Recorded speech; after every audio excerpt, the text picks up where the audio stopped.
ನಮಸ್ಕಾರ, ನೋಡ್ತಾ ಇದ್ರ ನ್ಯೂಸ್ ಫಸ್ಟ್ ಬೆಂಗಳೂರು ಫಸ್ಟ್ಗೆ ಸ್ವಾಗತ. ನಾನು ಪ್ರೀತಿ ಆಕಾಶ್.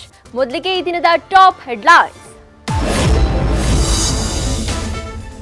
ನರ್ಸರಿಯಲ್ಲಿ ಮಕ್ಕಳೊಟ್ಟಿಗೆ ಆಟವಾಡ್ತಿದ್ದ ಕಂದನ ಸ್ಥಿತಿ ಗಂಭೀರ.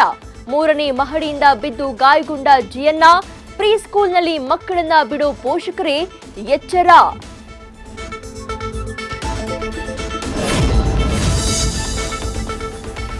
ಟ್ಯೂಷನ್ಗೆ ಹೋಗಿದ್ದ 12 ವರ್ಷದ ಬಾಲಕ ನಾಪತ್ತೆ ಕೇಸ್. 3 ದಿನದ ಬಳಿಕ ಹೈದರಾಬಾದ್ ಮೆಟ್ರೋದಲ್ಲಿ ಕಾಣಿಸಿಕೊಂಡ ಪರಿಣವ್. ಪರಾರಿಯಾಗಲು 3 ಪೆನ್ಗಳನ್ನ 100 ರೂಪಾಯಿಗೆ ಮಾಡಿದ್ದ ಸೇಲ್.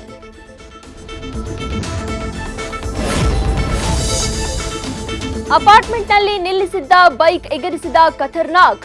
ಪಾರ್ಕಿಂಗ್ ಏರಿಯಾದಲ್ಲಿ ಕೆಟಿಎಂ ಹೈಜಾಕ್. ಡೂಪ್ಲಿಕೇಟ್ ಕೀ, ತಲೆಗೆ ಹೆಲ್ಮೆಟ್, 4 ಲಕ್ಷದ ಗಾಡಿ ಜೊತೆ ಎಸ್ಕೇಪ್.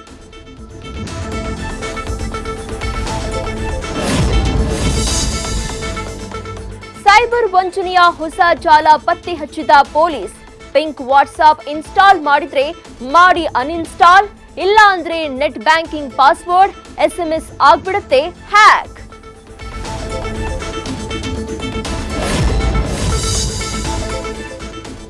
ಒಂದಲ್ಲ ಎರಡಲ್ಲ ಬರೋಬ್ಬರಿ 241 ಬಾರಿ ಟ್ರಾಫಿಕ್ ರೂಲ್ಸ್ ಬ್ರೇಕ್. ಹೆಲ್ಮೆಟ್ ಇಲ್ಲದೆ ಸವಾರಿ, ಹಲವು ಬಾರಿ ಮಾಡಿದ್ದ ಸಿಗ್ನಲ್ ಜಂಪ್.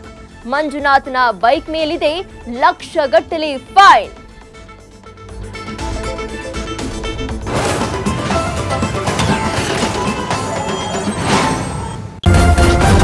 ನ್ಯೂಸ್ ಫಸ್ಟ್ ನಿರ್ಭೀತಿಯಿಂದ ನಿಮ್ಮ ಪರವಾಗಿ.